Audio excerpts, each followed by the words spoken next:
The Marty and Laura Show is brought to you by Veterinary Village. With locations throughout Wisconsin, Veterinary Village is dedicated to enhancing the quality of animal and human lives today and into the future. All right, welcome everybody. We are back with the Marty and Laura Show. We are super excited. I, of course, am Laura. That is Marty. Hi. We keep practicing. We're gonna get this synced. I just know it. I got my line. You got it. Good job. Right. Excellent. And we're super excited you guys are here today. And Marty and I talk a lot. Like we talk pretty much, maybe not daily, but we talk every week. And I'm involved with people. I interact with people on a daily basis in veterinary clinics. And I think it's really hard sometimes for us as clients to appreciate what's going on in the veterinary clinic. The receptionist just snarked at me. I've been sitting here for 45 minutes. Like, what the F? Right?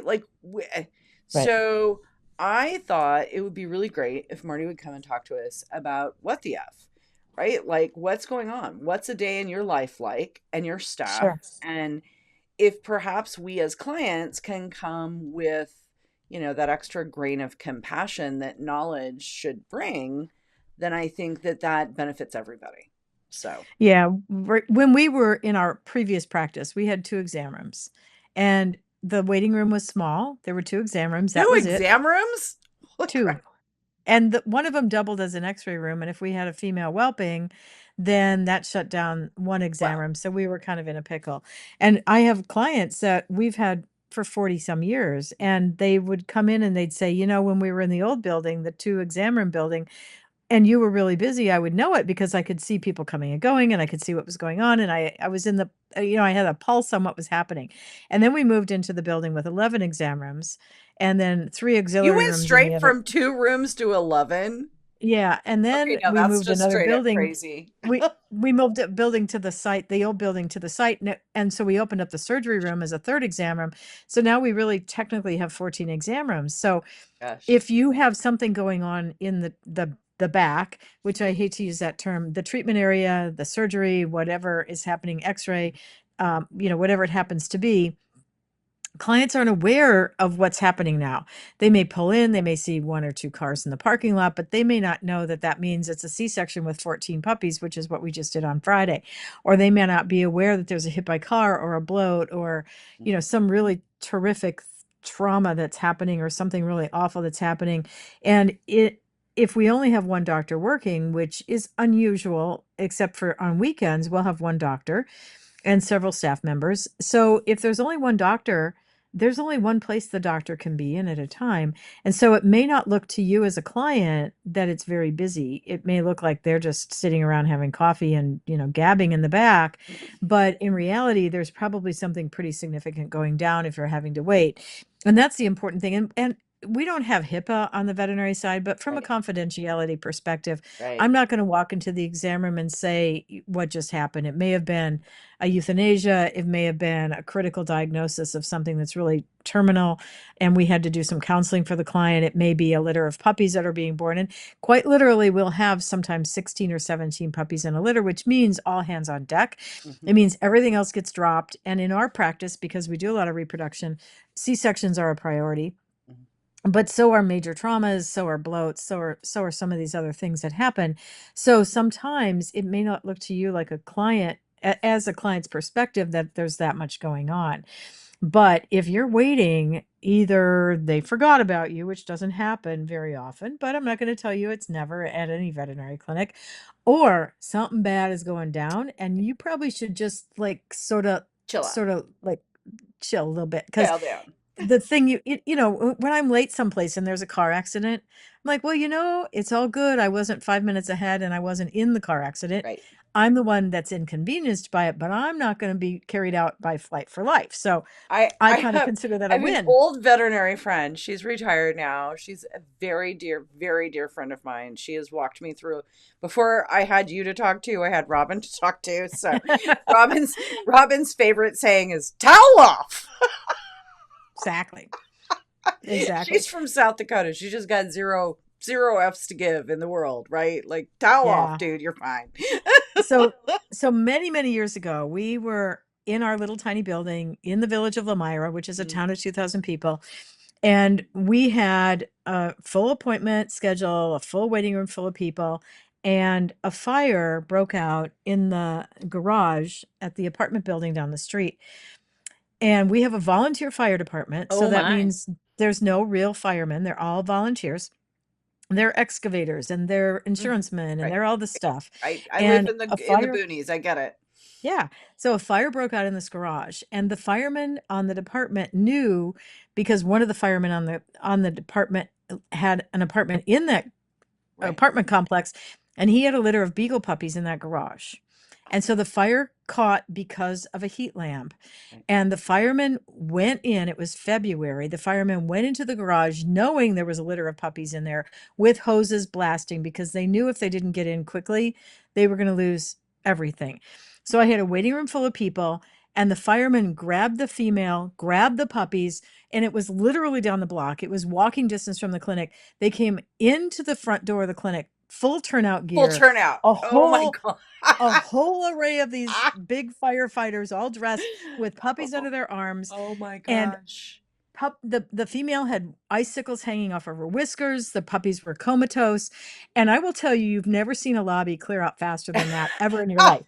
Everyone took one look at the turnout gear, the Right. firemen, the Right. puppies, the Like, female, and maybe said, you tomorrow. know what? Maybe We're tomorrow I'll coming be back. fine. Bye. We didn't even have to explain to them, maybe you want to reschedule. They were just Maybe like, tomorrow. out. We're out. We Oh don't my want to be god. here. We're done. So somehow miraculously we saved everybody but one puppy. I don't know how, but What? only because the firemen knew when they walked into the building what they were walking into.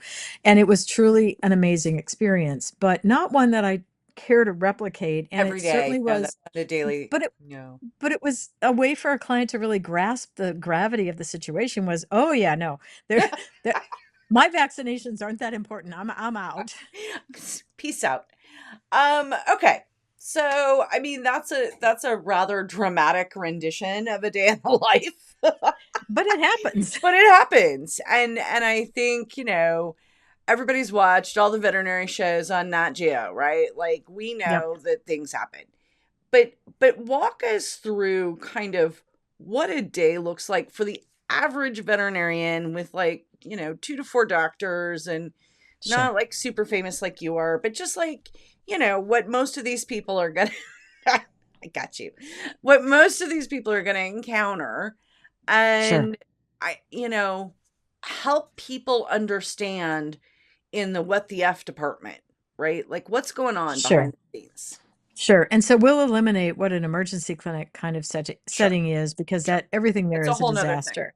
Yeah. Yeah. But in our practice and a lot of other practices, probably about half the appointments are going to be outpatient wellness visits where they come in for vaccines. So rabies, distemper for the cats, feline distemper, a heartworm test with a tick-borne disease test. So about half of them are these routine things. You come in, everybody's supposed to be healthy, but on average, the typical client has 2.3 problems at the office visit. So even though they said, You "Oh, I'm just actually have coming like in for numbers wellness." for this? Oh Like, yeah.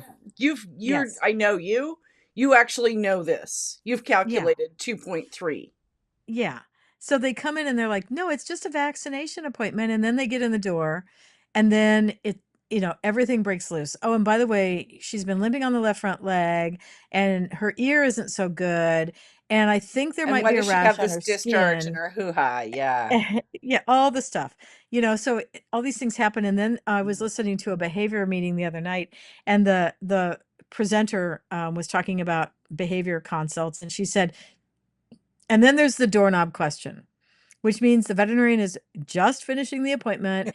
They've done their Baby. history, they've done the whole thing, they've done the vaccines, they've done everything that the client said, and then they put their hand on the doorknob and say, "Okay, is there anything else you have a question about?" And as you're ready to step out of the room, they say, "Oh yeah, and by the way, she snapped at my kid last week and broke the skin on her face." Oh wait, hold on. That's a Hoda, whole hoda, ha, nother ha. thing. That's like another 2-hour consultation. So But that's a that's not hard going to thing happen. for people to sometimes get to, right? Yeah. Like, you can appreciate that that's hard for sometimes people to talk about. Right. And you don't want to let it go unsaid, and as a veterinarian, you don't want to leave it Right. undiscussed, Right. but it's a little late in the appointment at that point to start to bring up those kinds of things. So I would encourage people that do come in for any kind of a visit that you have a list of all the things that you want to talk to your veterinarian about. And some veterinarians are sending out questionnaires in advance of the appointment, so that gives you an opportunity to fill out that questionnaire with what do you do for, what do you need for refills, Hmm. what That's medications do you actually kind need, of what are smart. you feeding. It's really smart if it works. And then you need to put down as a client what questions you do have so that that is discussed at the appointment. Oh yeah, and by the way, she's got this lump. And so those are all really important Mhm. things. And to you as a client, that doesn't seem like it's a big deal. But if you are allotted a 20 or a 30-minute appointment, which is what most veterinary clinics are doing for wellness, is between 20 and 30, and the staff comes in, gets the information, they go out, get your meds, all your refill, and the doctor comes in, and then they do their exam, they do their vaccines, they do the blood work. And then there's this long list of things that you forgot and you weren't very organized about. It Mhm. makes it very difficult to stay on schedule.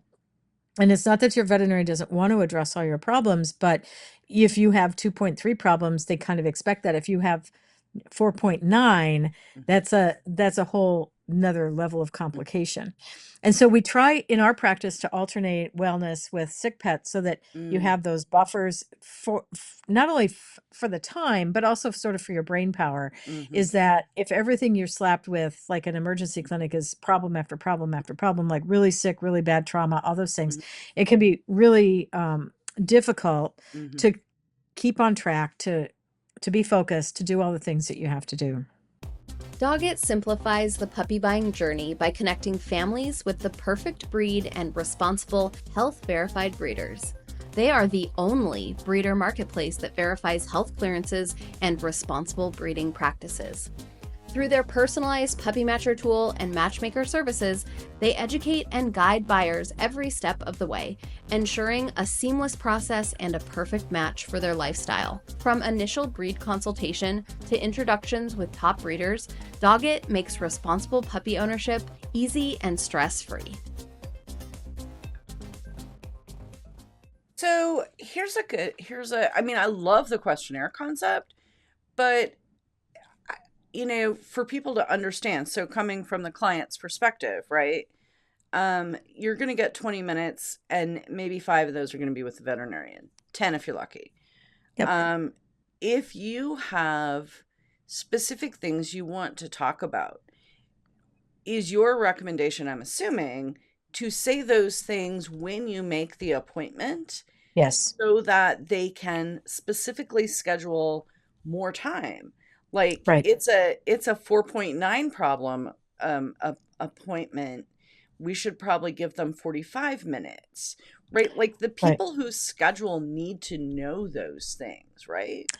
Right. And the staff that walks into the exam room needs to know as well. And you shouldn't be this person. Well, I'm not going to say anything until the doctor comes in. Okay, that doesn't help your situation either.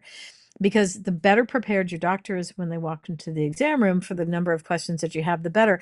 And the scheduling may not just be about the amount of time that it is, but it may be the time of the day.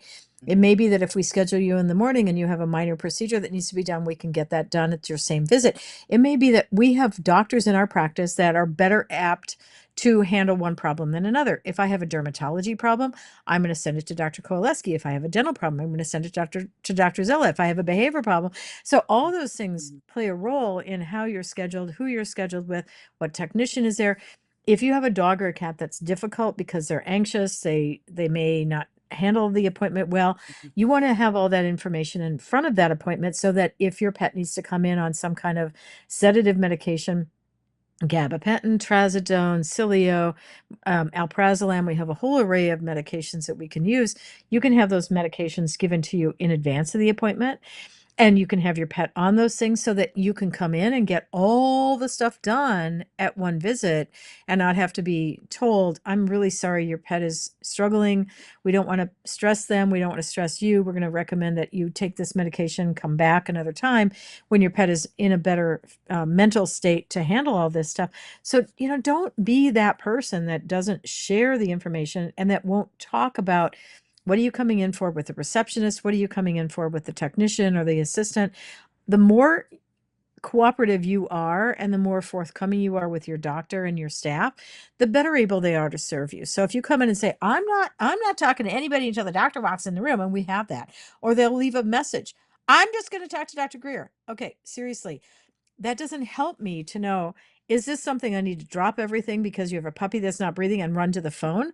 Or is this something that's better suited with a 45-minute consult after hours? How can we best handle your situation? But if you don't share it, we can't help you. So let's give the client some words, right? Let's Yeah, give them some tools, right? You're speaking from your perspective, and I'm kind of translating from the in between perspective.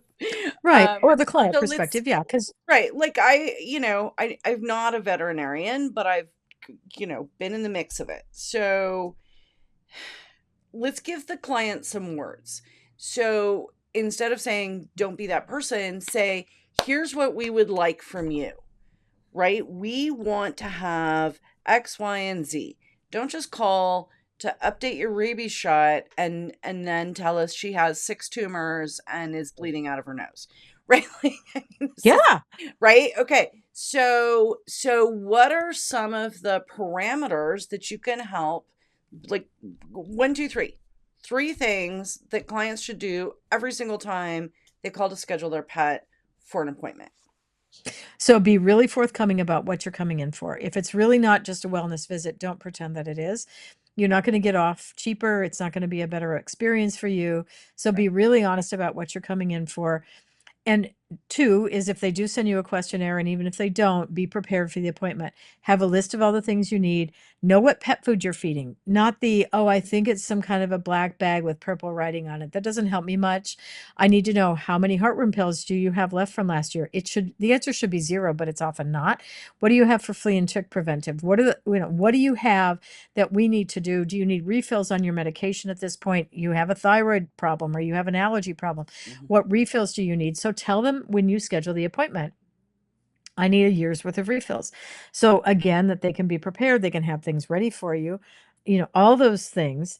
Really, I think those, having a list, being organized for the appointment, and being really honest about what's happening. And if they do send you the questions in advance, do it.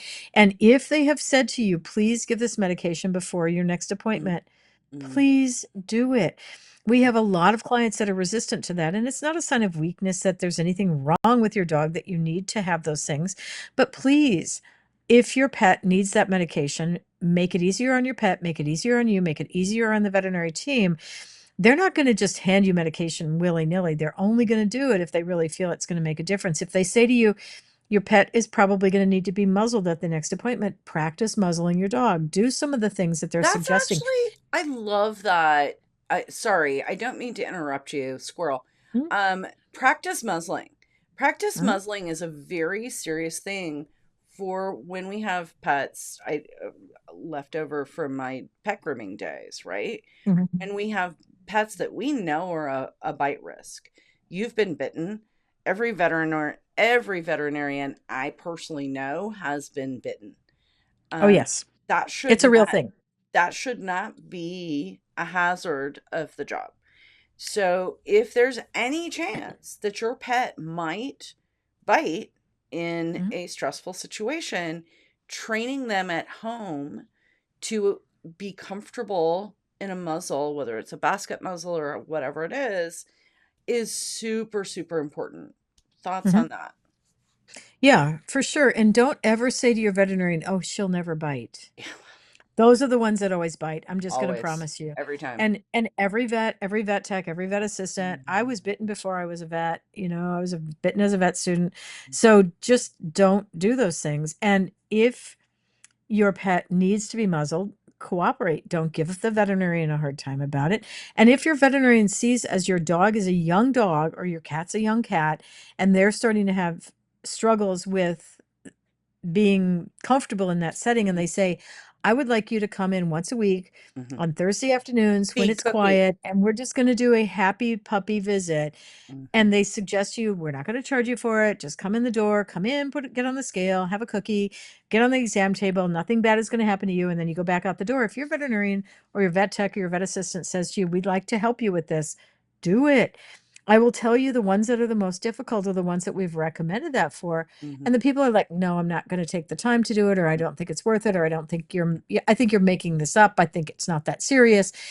We don't want this to be a traumatic experience for you or your pet. So do the things that you can do. Get your cat used to being in a carrier so that when they come back and forth, it's, they're comfortable in that situation. Just please be thoughtful about those things, because we're not trying to give you a hard time. We're trying to make your life better. And if your And your pet needs to pet's see a life better. behaviorist, yeah. And if they say, we think you need to see a behaviorist, see a behaviorist. If they say, we think you need to see an oncologist for cancer, or we need to see a surgeon for a knee, or, whatever they happen to say, at least explore the possibilities, because it may not be as difficult, as expensive, or any of those things as you think. It's like calling poison control. You may actually save money calling poison control, because they may be able to tell you, you don't need this, or you do need this, and they have a treatment plan. So those kinds of little tips can make a big difference in your pet's Knowledge quality is of life. power, Marty. I think that's really Yep. important. Knowledge is power. And the more you know, the better you do. And that's true as a dog breeder, as a pet owner, as whatever your Yep. role is in the world. Knowledge is power. And Yes. so the more that you as a pet owner can learn from your veterinarian, listen to them. That's how I've learned everything I know. Every Yeah. single conversation that Marty and I have is built on a building block of 40 years of veterinarians who are willing to talk to me, and my willingness to shut up and listen. Mm-hmm. And take Not notes, necessarily record. my forte, but I'm saying. Well, maybe. But take notes. Ask if they can make a summary. We now have artificial intelligence that we're using in our practice that makes appointment conversations into summaries. So at the end of the visit, because especially if a spouse comes in and they look at you real glazed over and they're like, oh, all the stuff you just told me, I'm afraid I'm not going to remember till I get home and explain this to my partner, spouse, wife, husband, Mm. whatever it happens to be. And I say to them, it's okay. We've got artificial intelligence that's transcribing all this into a summary of the medical record. You should see, especially the men, their eyes light up. They're like, oh my God, my wife is going to be so excited that I don't actually have to Okay. translate this, So because she listen to knows I'm me. going to get it This wrong. is so cool. Live at 5 in 2 weeks. So Pure Dog Talk, you guys, listeners that don't know this, Pure Dog Talk has a monthly live podcast, right? Live at 5 for July is artificial intelligence for dogs, pluses and minuses. Like, don't do AI art. Don't do, have AI tell you your dog is perfect from a photo. Do use AI to have your veterinary notes transcribed. I love that. I'm adding that to my list for that live. Yep. That is Yep. amazing. And it's really cool. Or record the phone, the visit, or bring your spouse, partner, friend, whatever it happens to be, in on FaceTime. If you have FaceTime on your iPhone, if you have Google Meet or whatever it happens to be, we really appreciate having the opportunity to have that other person on the conversation, because involved, right. Because now I don't have to remember it and try to talk to them or make another phone call, or especially if it's a difficult decision, one that requires a lot of figuring out what you're going to do. It's much easier to have the whole family in the conversation. Say somebody's on vacation, or they're at work, or they're at college or whatever. It's a much easier conversation to have, and much less disjointed if they can be on the phone. If I have clients that are on oxygen, so they can't come in, it's okay. We'll just FaceTime you in. And then they're like, oh yeah, I never thought of that. So it's not just for COVID anymore. It's not just because you're sitting in I the parking lot. once FaceTimed my client who was vacationing in Mexico and wanted to talk to her dog that I was showing. Yeah, well, that's a different conversation. I'm just saying. Just saying. FaceTime is real. I FaceTimed my client in Mexico so she could talk to her dog. That's your client and your issue, not mine. Just saying. If I can do that, you can probably FaceTime your veterinarian while they're talking about your dog. Just saying. Yeah. Yeah, so, take notes, bring notes, have all your stuff organized. It really does make the appointment a lot more efficient.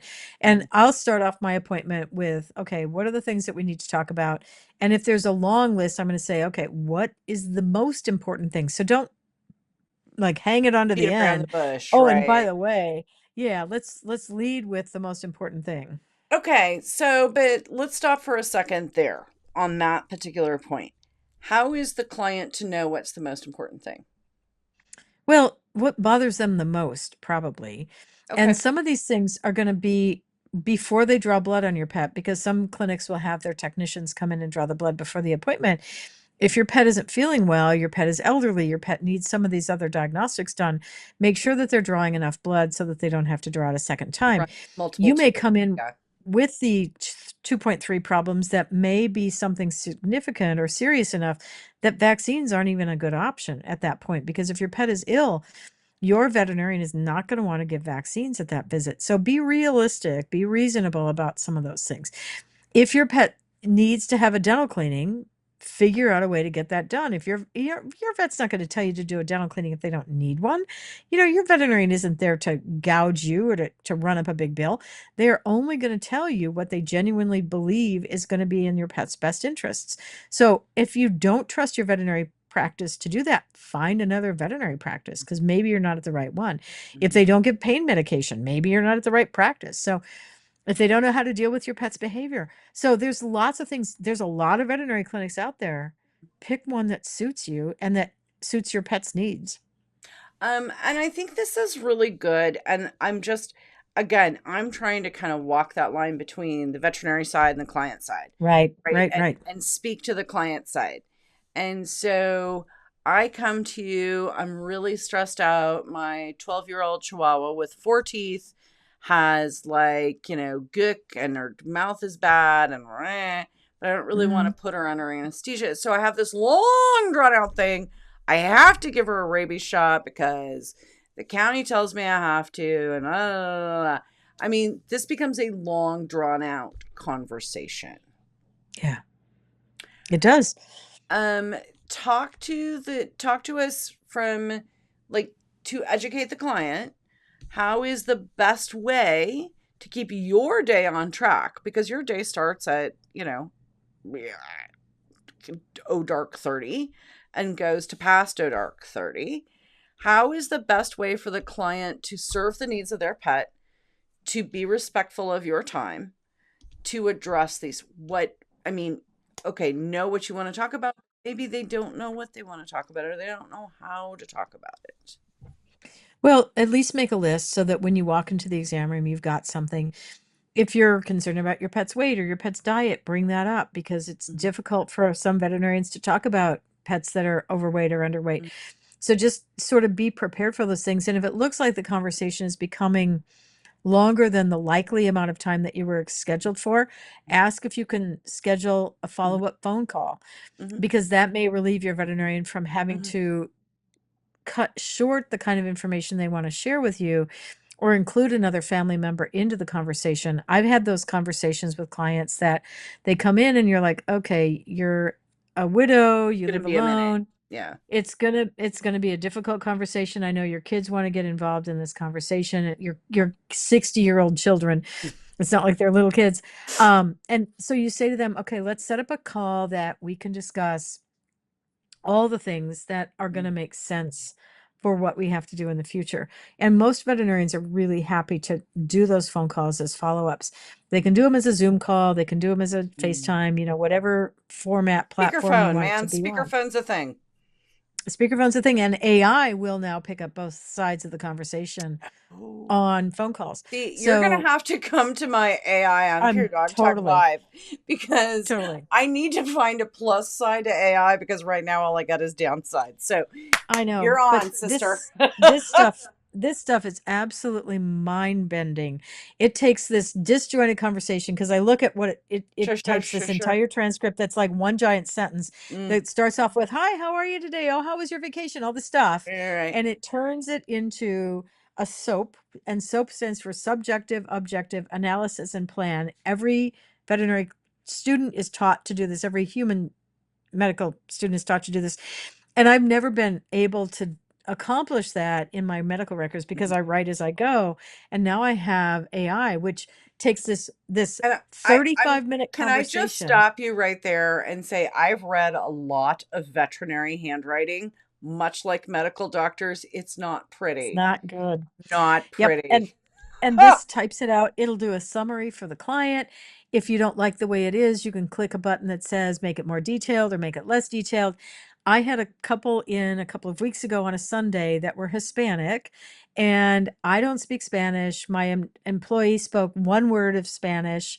It's something about eat or food or something like that. And Cerveza, I'm honey. trying to, yeah. And so we're trying to use Google Translate back and forth to have this conversation that was just a kitten for vaccinations, but we had to talk about neutering.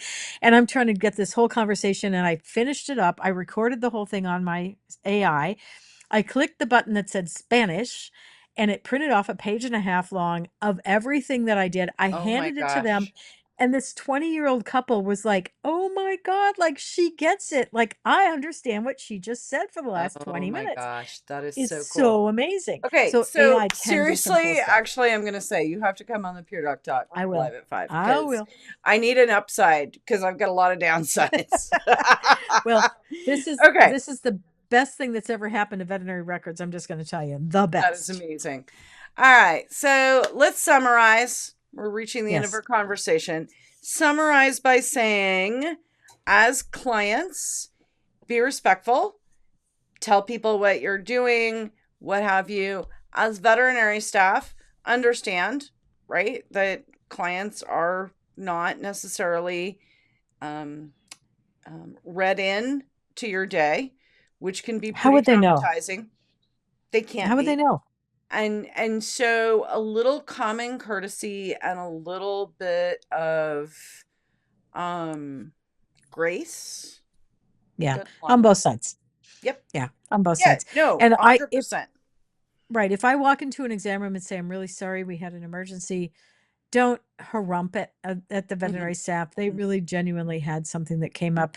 And remember, if it was you that had the emergency, they would have dropped everything for you. So assume that there's going to be reciprocity because someday it will be you. It It will be you that what has goes a around comes crisis. around, man. I mean, that's a real Yep. thing. Yep. It'll be your crisis, and you need to rely that the veterinary clinic you have that relationship with are going to do the exact same for you that they've done for somebody that may have inconvenienced you. But remember, it was an inconvenience. It wasn't a tragedy in your life. So allow at least 1 hour for your veterinary visits. I never assume that my physician is going to get me in and out in less than an hour and a half. Allow at least an hour for your veterinarian. And then you don't have to be rude or short or anything that just assume it's going to take an hour. And when it doesn't, then you got an extra 20 minutes in your day. It's all good. Okay.